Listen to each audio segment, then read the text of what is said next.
முதல் சுதந்திரம் என்ன சொன்னார்? பாடி கான்ஷியஸ்லேருந்து சுதந்திரம். இரண்டாவது சுதந்திரம் பழைய சுபாவம் மற்றும் சன்ஸ்காரத்திலிருந்து, அந்த பந்தனத்திலிருந்து விடுபட்டு இருப்பாங்க. மூன்றாவது சுதந்திரம்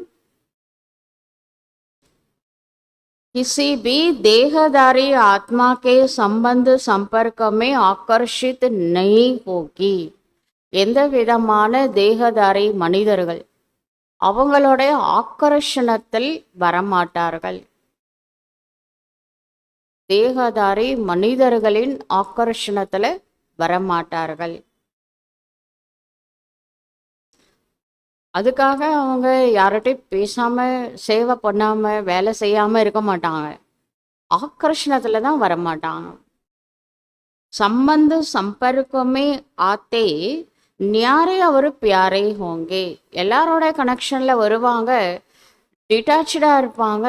அதே சமயத்துல பாபா மேல அன்பா இருப்பாங்க. பாபா கிட்ட இருக்கிற அன்பு தேகதாரிகள்ல சந்திக்கிறதுனால என்ன ஆகாது? குறையாத. இன்னொன்று, தேகதாரிகளை அவங்ககிட்ட பேசும்போது கூட கனெக்ஷன் யாரோட இருப்பாங்க? பாபாவோட இருப்பாங்க. அதனால தேகதாரிகிட்ட விலகி இருப்பாங்க, பாபாவோட அட்டாச்சாக இருப்பாங்க. இங்கேருந்து டிட்டாச்சாக இருப்பாங்க. தேகதாரிகளிடம் பாபாவோட அட்டாச்சாக இருப்பாங்க.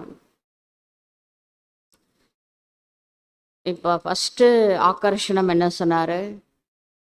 தேகபான், பாடி கான்ஷியஸ். ரெண்டாவது ஆக்கர்ஷணம் பழைய சுபாவம், சன்ஸ்காரம், துவாபரயுகத்திலேருந்து வந்தது.